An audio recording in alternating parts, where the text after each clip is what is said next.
Abra no Evangelho de Lucas, capítulo 15. Nós vamos ler apenas 3 versículos. Nós vamos ler do versículo 17 ao 19.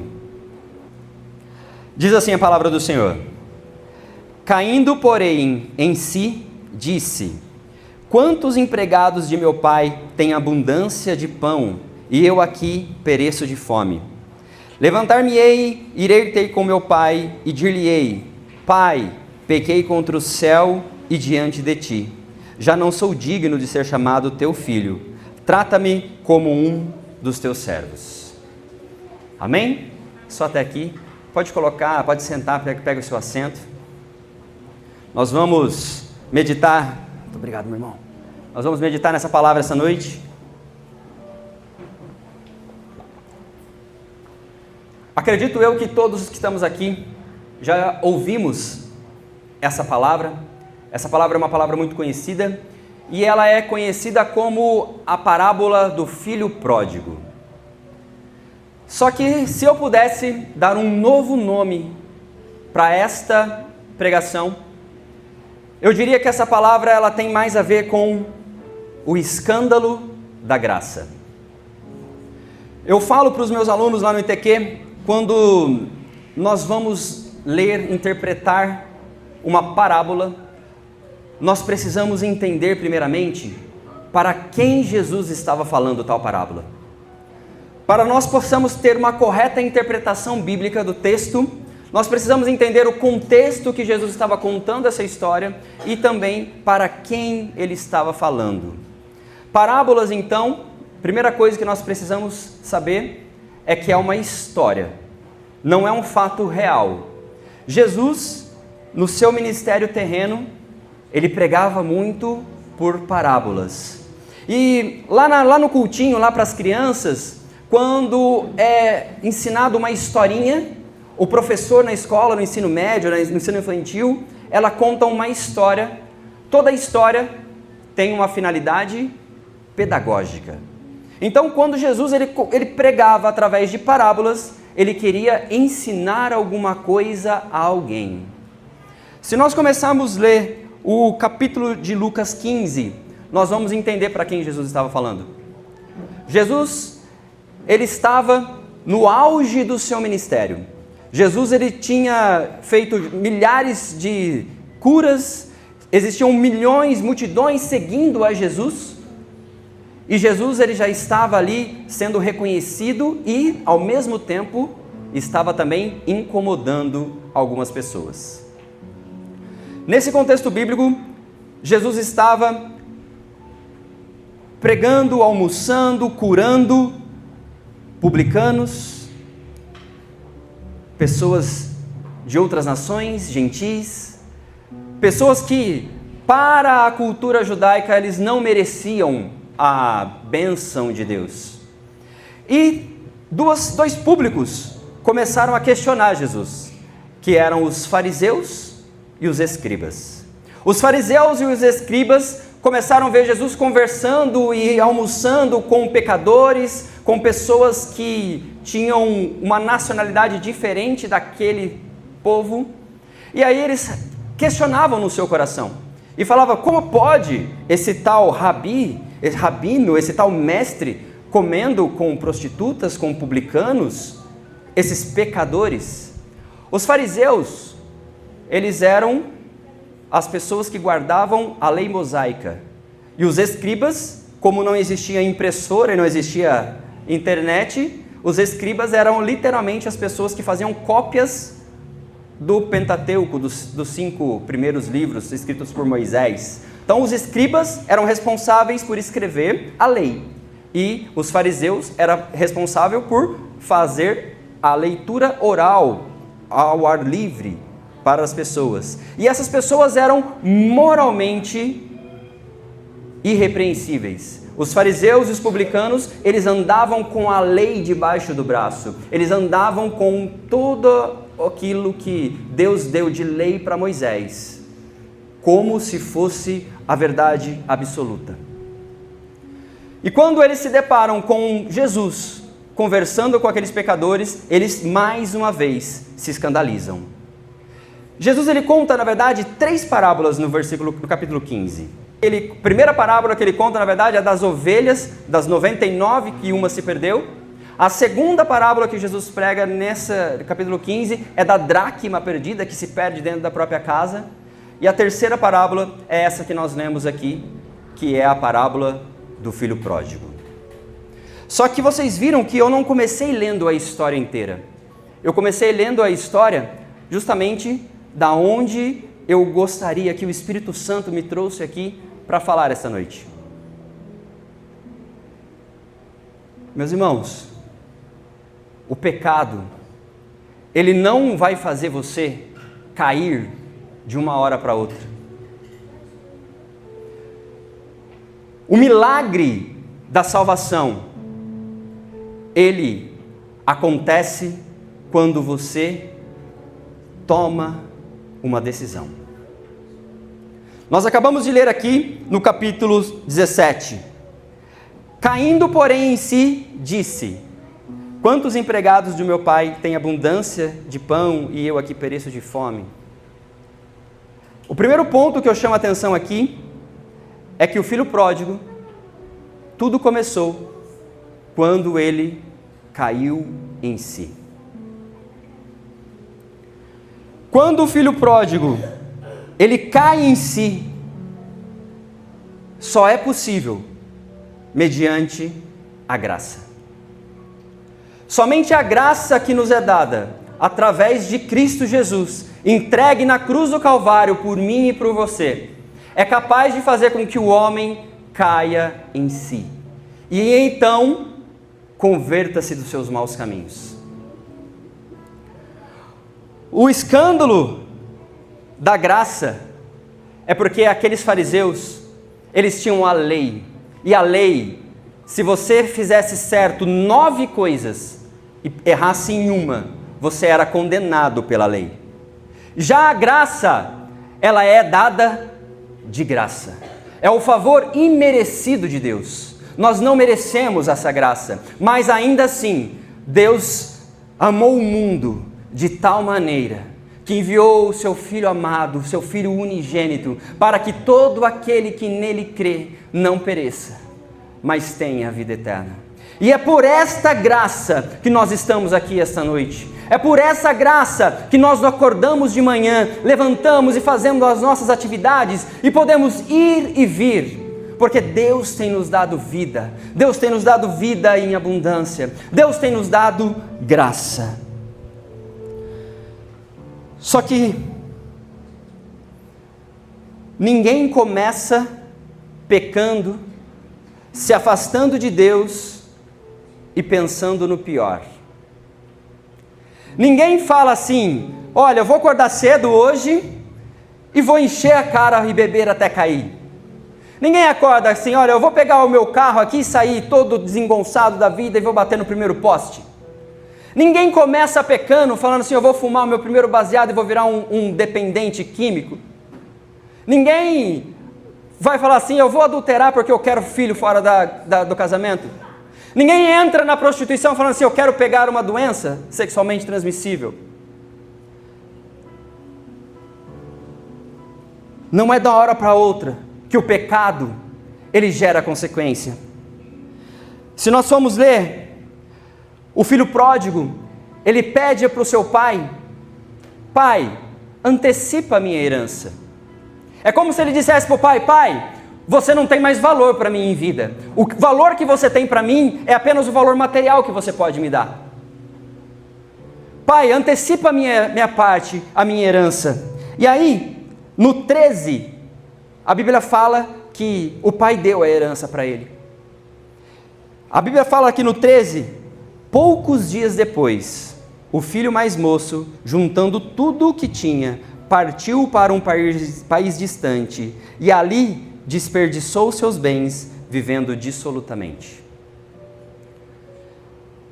O moço pegou o dinheiro e alguns dias depois, ele estava com o dinheiro, ele estava com a herança, mas não foi na mesma hora que ele partiu. Nós precisamos entender, meus irmãos, que o pecado, ele vai nos tirando da presença de Deus gradativamente. O pecado ele vai nos deixando mais frios e distantes de Deus aos poucos. Não é no primeiro gole de cerveja que você fica viciado. Não é no primeiro pecado que você pega e já sai e vai preso. Não é no primeiro pecado que você vai lá e já entra com tudo no mundo do pecado. O pecado ele vai te tirando da presença de Deus gradativamente. E aqui no versículo 13, ele fala que daqui a alguns dias ele pegou o dinheiro.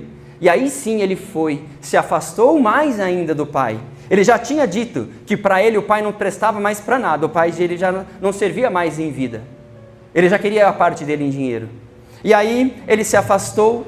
Alguns dias depois, ele se afastou. E quando nós nos afastamos de Deus, o processo de restauração, ele é um processo de quebra de orgulho.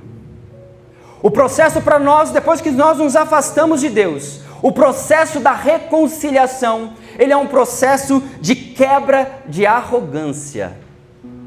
Não é assim, eu pequei aqui hoje, amanhã eu já virei um pecador perdido, sem caminho, e amanhã do nada eu viro a chave e também já sou um santo, salvo, lavado e remido no sangue do Cordeiro.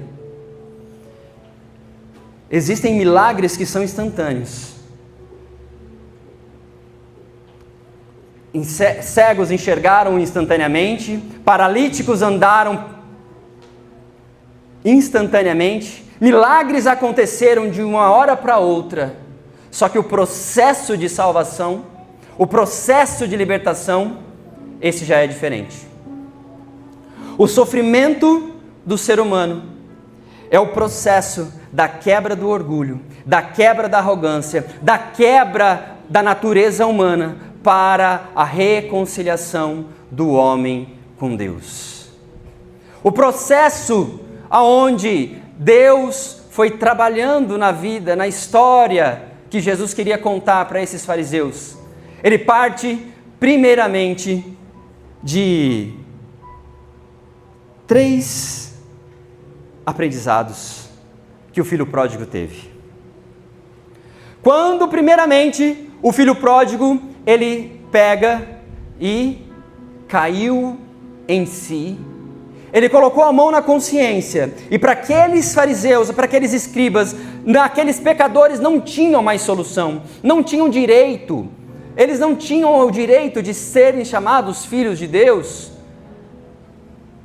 mas aquela história, Jesus queria mostrar que sim, que existe, e existem 3 pontos, aonde o filho pródigo, ele começou, dentro da quebrantamento do seu coração, a se colocar novamente na presença de Deus. Primeiro, que o filho pródigo, ele reconheceu a sua atual condição. Ele reconheceu que, estando com fome, ele não tinha com o que se alimentar. E aí, ele foi ter com alguns senhores daquela cidade, e aquelas pessoas disseram para ele ir apacentar os porcos. E ele sentia vontade de se alimentar com a lavagem dos porcos, usando um vocabulário que a gente entenda. Ele estava querendo comer junto à lavagem dos porcos. A lavagem dos porcos, se alguém já viu na fazenda, é uma comida, é um resto de comida. É tudo aquilo que não é comestível para um ser humano. Tudo aquilo que não presta para alguém se alimentar é o que sobra para a lavagem dos porcos. Ele queria encher, não tendo o que comer, ele queria encher a sua barriga com a lavagem dos porcos. Então, o processo de aquebrantamento do coração do ser humano, para ele voltar novamente a Deus, ele parte primeiramente de você reconhecer a sua atual condição. Pereço-me de fome. O arrependimento, ele começa a surgir na vida do cristão quando nós paramos de buscarmos justificativas das nossas falhas. Eu pequei, mas eu pequei porque a minha esposa, você não conhece a minha esposa. Eu pequei porque, olha, mas qualquer pessoa na minha situação, visto isso que eu estou passando, pecaria também.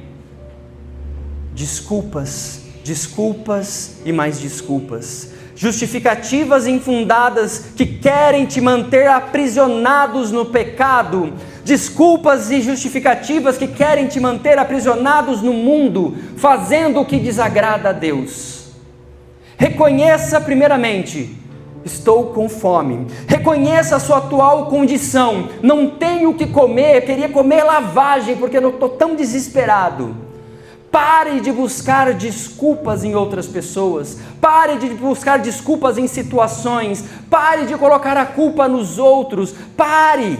Tenha autorresponsabilidade. Reconheça que você precisa. Reconheça que você precisa de Deus. E aí você vai ter tomado o seu primeiro passo de consciência. Caindo-se em si. Então, primeiro passo para você cair em si. Pare de buscar justificativas para os seus erros.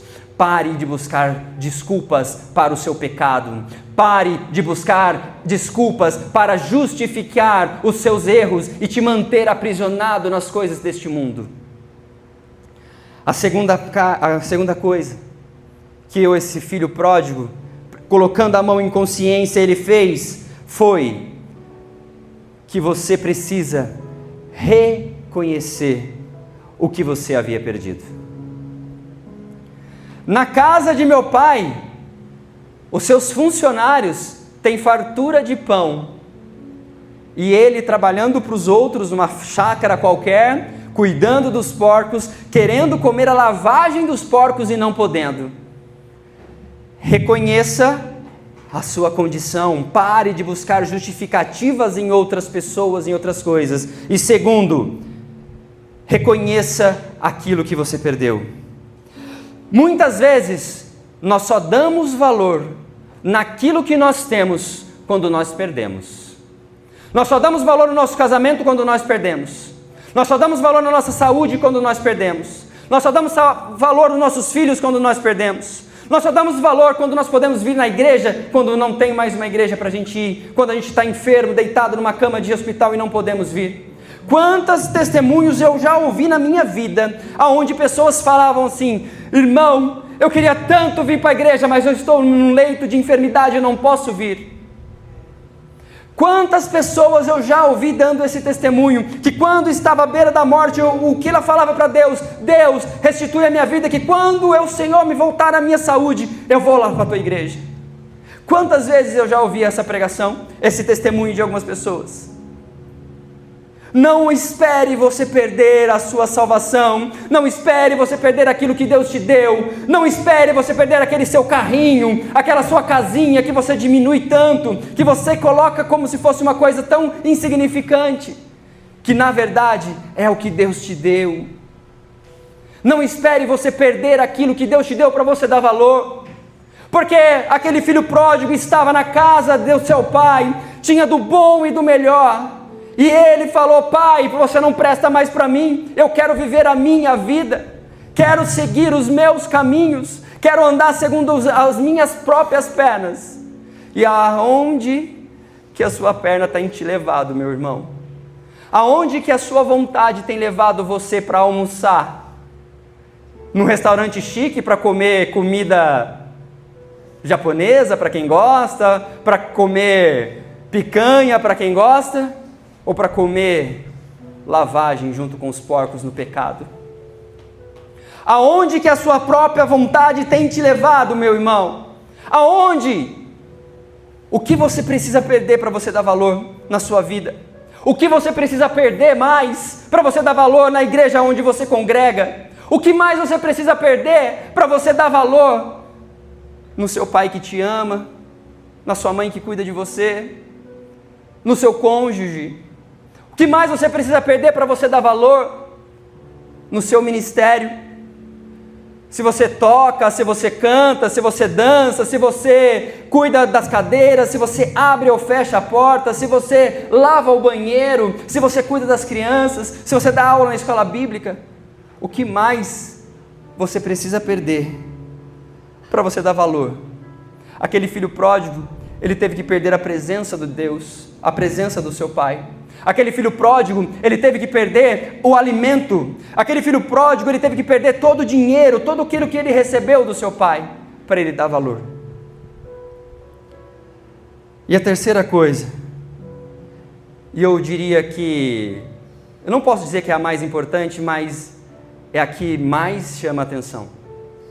A terceira coisa que o filho pródigo percebeu, quando ele colocou a mão na consciência e caindo em si, ele percebeu que ele precisava voltar.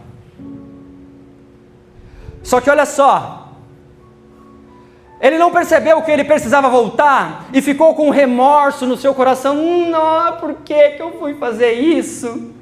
Por que eu fui fazer aquilo? Eu não devia ter feito, ó vida, ó azar. O filho pródigo, colocando a mão na consciência, ele reconheceu a condição dele, ele reconheceu aquilo que ele havia perdido, e ele tomou a decisão de voltar. Ele diz assim, no filho pródigo, ele diz assim: levantar-me-ei, irei ter com meu pai, e direi: Pai, pequei contra o céu e diante de ti, já não sou digno de ser chamado teu filho, trata-me como um de teus servos. Levantou-se, pois, e foi para o seu pai, no capítulo 20. Levantou-se, pois, e foi para o seu pai. Aqui a terceira situação que ele colocou a mão na sua cabeça, a sua mão na consciência para voltar a si. A terceira coisa que ele fez foi: levantou-se e foi. Arrependimento por emoção não gera salvação.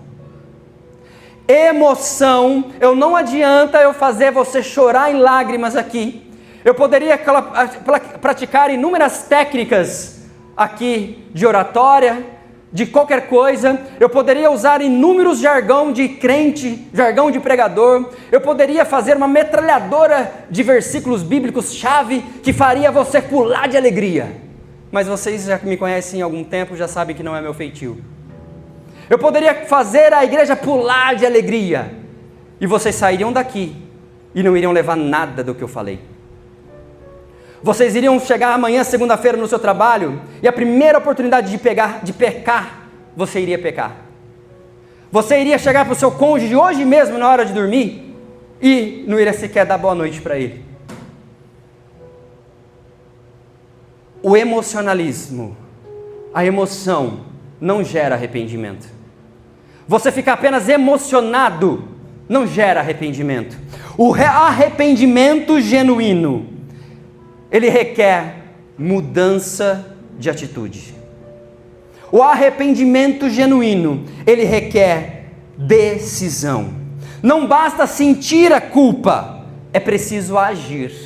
O filho, vendo que estava com fome, não tendo do que se alimentar, ele vendo aquilo que ele havia perdido, sabendo que os funcionários do pai dele estavam numa situação melhor do que ele decidiu voltar. Eu vou voltar para o meu pai. Só que ele não ficou apenas em palavras. Ele pegou, tendo um motivo para pecar. Ele estando emocionado, ele não apenas chorou e lamentou, mas ele levantou-se e foi. Você precisa agir. Santidade não é opção. Santidade é a ação. Santidade não é dia sim, dia não. Santidade é todo dia. A luta contra a carne, ela é constante. A Bíblia nos diz que a carne milita contra o espírito dia e noite. E entre as duas não há trégua, não há sensação de paz. Se você está no pecado e você não sente mais o incômodo do Espírito Santo de Deus te incomodando que aquilo que você faz não agrada a Deus, eu sinto muito te informar, mas você já está do lado errado. Você já está do lado do pecado, desta guerra. A amizade com o mundo é inimizade com Deus. Não existe ficar de bem com os dois. Não existe ficar em paz com os dois. Não existe vamos fazer uma trégua. Não existe. Isso existe nas guerras que nós estamos vendo por aí, que os países fazem acordos de paz para levar mantimentos, para curar os feridos.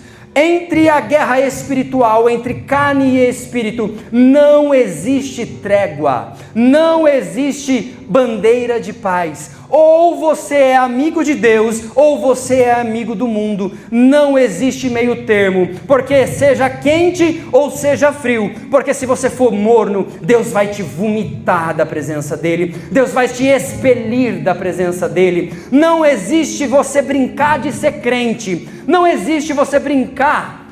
Eu não sou nem totalmente do mundo e nem santo o suficiente para a igreja. É a pior besteira que eu já ouvi falar nas redes sociais ultimamente. Você colocar a mão na sua consciência, se aquilo que você faz agrada ou desagrada a Deus. Você precisa ter a mesma percepção do filho pródigo, que colocando a mão na sua consciência, entendeu a sua condição, não buscou justificativas. Reconheceu o que havia perdido, dando valor naquilo que ele perdeu. E terceiro, reconhecendo que ele precisava agir e agindo. Não apenas se emocionando, não apenas se chorando, se lamentando, e amanhã continua na mesma, e no outro dia continua na mesma. Não, meus irmãos. Existem pessoas que estão dentro da igreja. Existem pessoas que estão nos seus casamentos, nas suas empresas, nos seus trabalhos, vivendo como mortos-vivos, vivendo como zumbis, vivendo como simplesmente uma casca oca e vazios por dentro. Existem pessoas que estão sorrindo por fora e destruídas por dentro. Existem pessoas que estão vivendo, mas na verdade no modo automático, no modo sobrevivência. O dia passa e a pessoa se dá conta, já está na hora de bater o ponto para ir embora do serviço. Já está na hora de buscar as crianças na escola. Já está na hora de tomar banho, deitar para ir dormir, e daqui a pouco já viu, o dia acabou. Existem pessoas que estão andando sem saber para onde ir.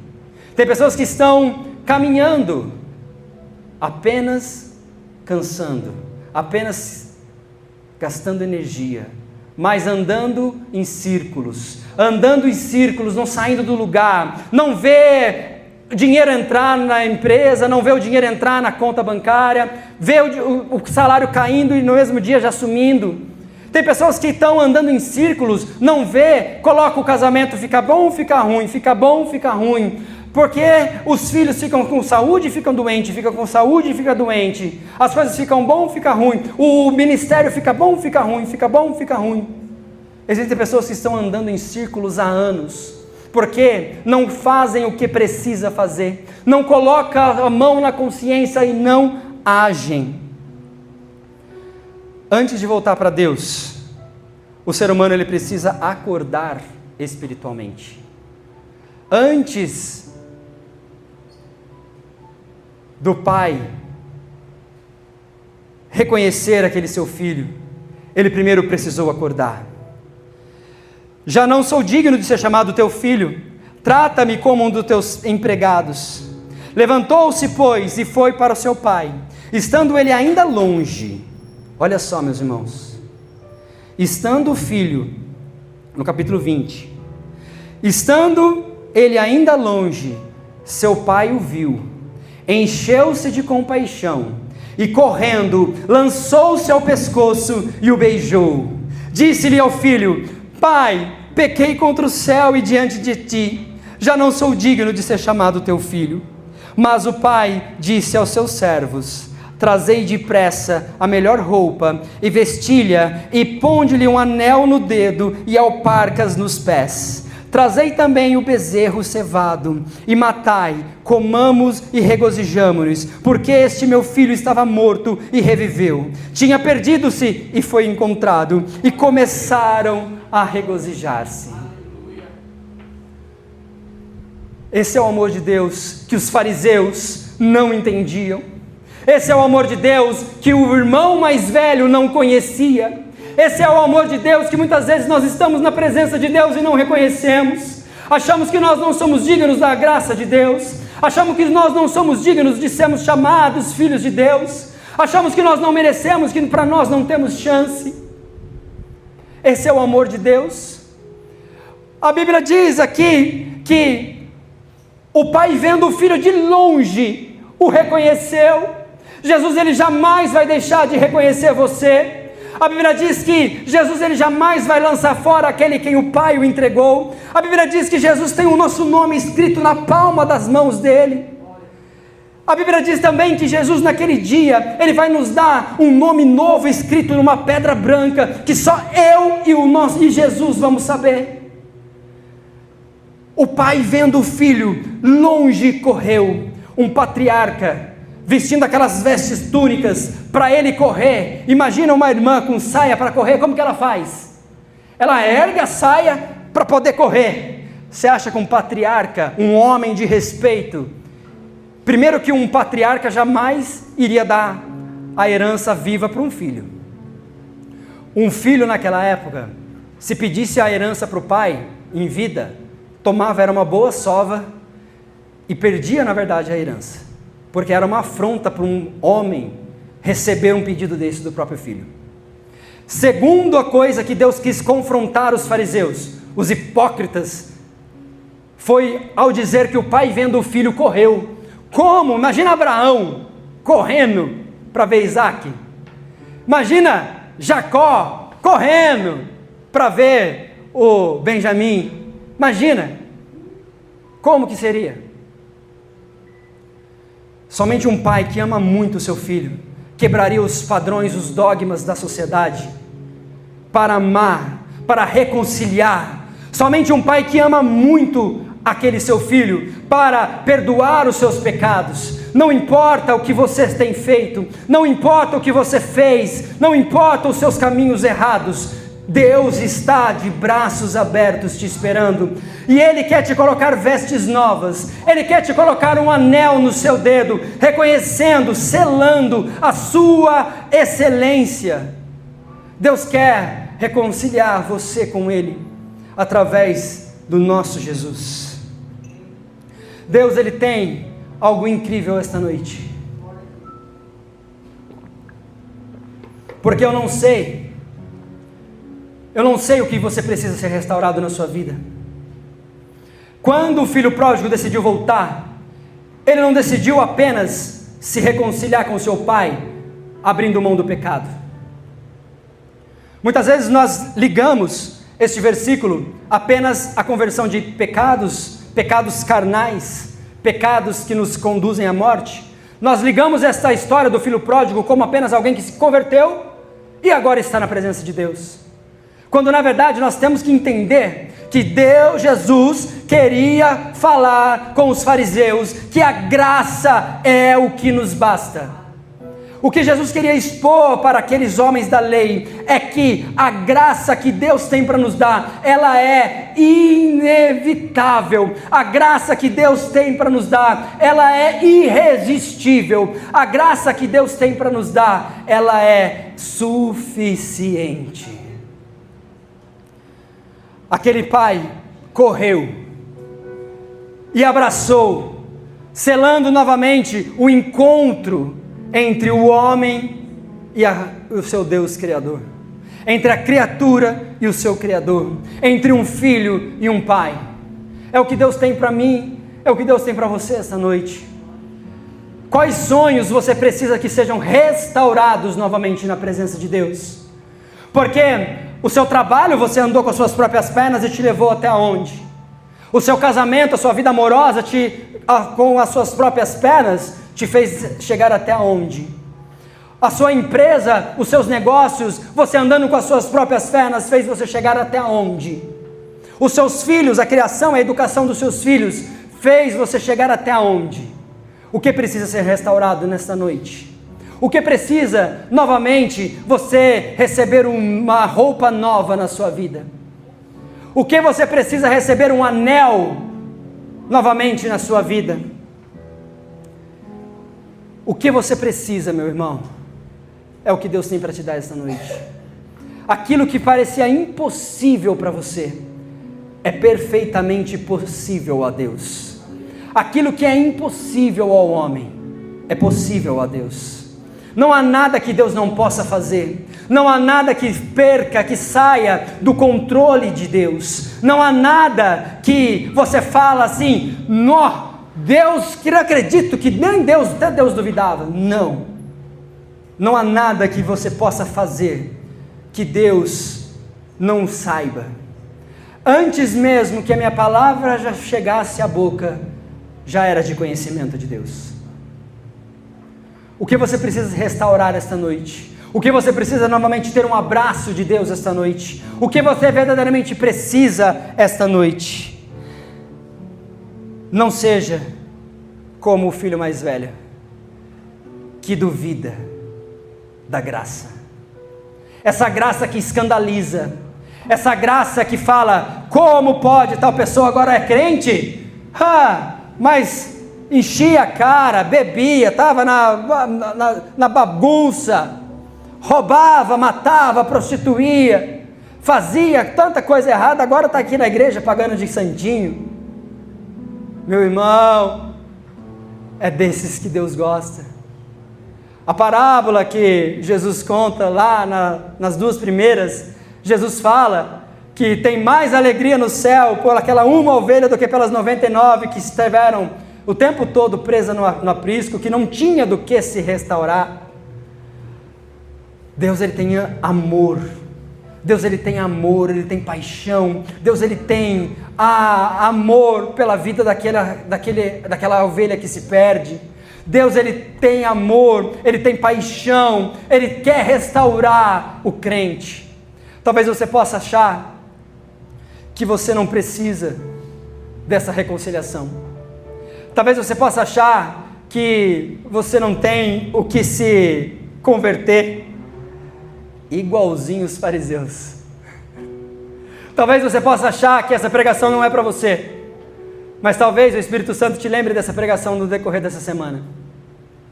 Talvez você possa precisar viver alguma experiência com Deus para você entender o que essa palavra quer dizer.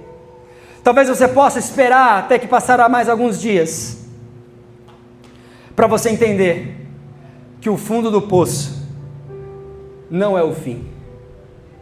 Quando você acha que você está no fundo do poço, quando você, aquele filho pródigo, achou que nada mais era suficiente, que nada mais de ruim podia acontecer, quando aquele filho pródigo ele achou que nada mais tinha salvação, aí você vai lembrar dessa palavra.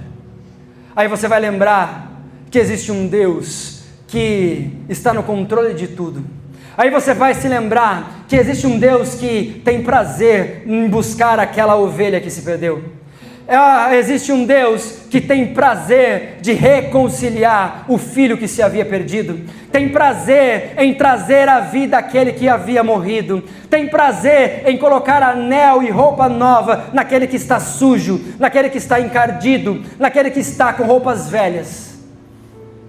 O nosso Deus, Ele tem poder.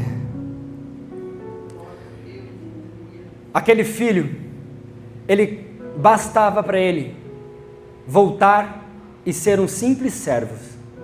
Nós lemos aqui: Pai, eu peguei contra ti, peguei contra o céu, não sou digno mais de ser chamado seu filho, me aceita pelo menos como um funcionário seu, me aceita pelo menos como um criado, que pelo menos eu vou deixar de comer a lavagem dos porcos para comer pão. Mas não é isso que Deus tem para mim. Não é isso que Deus tem para você. Não é isso que Deus tem para aquele seu familiar que precisa da graça de Deus. Não é isso que Deus tem para os seus filhos. Deus, Ele não quer um relacionamento de patrão e empregado. Deus, Ele não quer um relacionamento sem intimidade. Deus, Ele não quer um relacionamento frio. Deus, Ele quer um relacionamento de pai para filho. Deus, Ele quer um relacionamento de intimidade, de amor, de paixão. Deus, Ele quer um relacionamento de carinho. Deus, Ele quer um relacionamento aonde você pode verdadeiramente se alegrar com Ele, estar na festa com Ele, regozijar-se com Ele e partir dos bons momentos. Compartilhe os bons momentos, porque o irmão mais velho disse: pai, eu sempre estive contigo e você nunca fez uma festa dessa para mim. Meu filho, meu filho, meu filho, você esteve o tempo todo aqui comigo, você tinha o tempo todo acesso às bênçãos, às minhas bênçãos, e você nunca usufruiu, porque você nunca quis. Nós estamos na presença de Deus e nós não usufruímos do benefício da sua graça, do beneplácito do seu poder, porque nós não pedimos como convém. Nós não pedimos porque nós não sabemos como pedir. Porque nós não nos colocamos no papel, na posição de filhos. Não podemos ser como o filho mais velho, que estava na presença de Deus o tempo todo, mas não usufruía daquilo que Deus tem. Vindo, porém, este teu filho, que desperdiçou os teus bens com as meretrizes, mataste-lhes o bezerro cevado. Olha que coincidência. Mais uma história de um bezerro que foi entregue, um sacrifício de sangue que foi entregue para que aquele filho pudesse regozijar-se junto ao pai. Replicou-lhe o pai: filho, tu sempre estás comigo e tudo que é meu é teu. Era justo, porém, regozijar-nos e alegrarmos-nos, porque este teu irmão estava morto e viveu, tinha se perdido e foi achado. Eu comecei falando que Jesus, sempre que pregava por parábolas, ele tinha uma finalidade pedagógica. Ele queria explicar alguma coisa de uma maneira que as pessoas entendessem. A parábola, ela termina aqui. A parábola, ela termina sem dizer se o filho mais velho fez parte dessa festa. A parábola, ela fala, ela termina, ela acaba com o pai dando uma lição de moral no filho mais velho. Mas ela não disse se o filho mais velho foi capaz de entender o que o pai que tinha para ele e saber se ele foi para a festa junto com o irmão. O irmão, o filho pródigo, esse sim, estava na festa. O filho pródigo sim, regozijou-se no gozo do seu pai. Mas o filho mais velho não tem escrito. Jesus deixou aberto. Jesus deixou no ar, como a gente diz hoje em dia, para que você venha entender. Não seja como o irmão mais velho, que vê o cisco no olho do irmão, mas não vê a trava no seu próprio olho. Não seja como o irmão mais velho, que diz que o pecado do irmão escandaliza porque enxerga, mas o meu pecado que é escondidinho, esse tudo bem. Não seja como o irmão mais velho, que é capaz de apontar o dedo para o pai e falar que o pai estava errado. Esse pai, ele teve duas afrontas. Primeiro, do filho pedindo a herança. E segundo, do filho mais velho questionando o próprio pai. Só que o pai não quis nem saber. Ergueu a saiona e saiu correndo ao encontro do pai, do filho. Esse é o nosso Deus. Esse é o Deus que morreu por mim e por você. Esse é o mesmo Jesus que andou por toda a Galileia, pregando a circuncisão de coração. Esse é o mesmo Jesus que foi massacrado na cruz do Calvário, que entregou a sua vida para morrer por mim e por você. Por estas pisaduras nós fomos sarados, e pelo seu castigo nos veio a paz. O teu sangue é o que nos faz limpos, é o que nos faz as nossas vestes alvas como a neve, brancas como o carmesim. Esse mesmo Jesus, ele está aqui esta noite. E talvez você não precise se reconciliar com Jesus, mas talvez você tenha muito o que pedir perdão. Talvez você precise se reconciliar com alguém que você ama, com o pai, com a mãe, com o filho, com o irmão, com o tio, com o cônjuge, com o irmão de igreja, com o colega de trabalho. Talvez você precisa sim deste amor na sua vida. Talvez você precisa deste amor. E este amor, ele está disponível. Basta você acessá-lo. Esse amor, ele está disponível. O perdão de Deus, ele está disponível. A graça de Deus, ela está disponível. Ele está disposto a te reconciliar, a receber você, a sua esposa, o seu marido, os seus filhos, os seus colegas, todos novamente. Basta você tomar uma atitude. Levantar-me-ei e terei com meu pai. E no dia seguinte ele se levantou e foi. Haja, saia do seu lugar. Tome uma atitude, uma posição de crente, de cristão, e converta-se dos seus maus caminhos e tenha uma vida de paz, tenha uma vida de alegria, tenha uma vida de amor, tenha uma vida de prosperidade. Sim, não devemos ter medo de falar de prosperidade financeira, não devemos ter medo de falar de bênçãos patrimoniais, não devemos ter medo de falar de pecado, de reconciliação, de amor de Deus. Vou pedir para você, meu irmão, se você puder ficar de pé. Não sei se o Ministério de Louvor tem um hino para louvar,